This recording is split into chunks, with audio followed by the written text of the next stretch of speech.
Welcome to the channel where we make finances simple and fun. Today, we're diving into investing for beginners. Start with $100. If you've ever thought, I want to invest, but I don't have a lot of money, this video is for you. Let's turn that first $100 into a stepping stone for your financial future. The first step is setting a goal.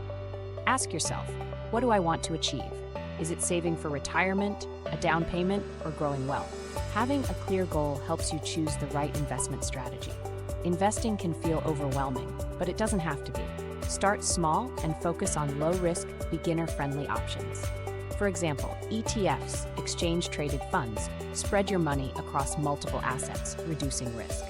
Next, pick an investment platform. Apps like Wealthsimple, Robinhood, or Acorns are beginner-friendly and let you start with as little as $100. They often have no account fees and are easy to navigate. Put your $100 to work by diversifying.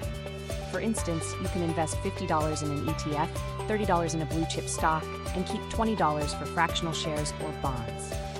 Diversification reduces risk while maximizing potential gains. Investing is a long-term game. Add small amounts regularly, $10, $20 or more when you can. Compound interest works its magic when you stay consistent. There you have it, an easy guide to investing your first $100. Remember, starting small is better than not starting at all. Like, subscribe, and share this video to help others take their first steps in investing. See you in the next video.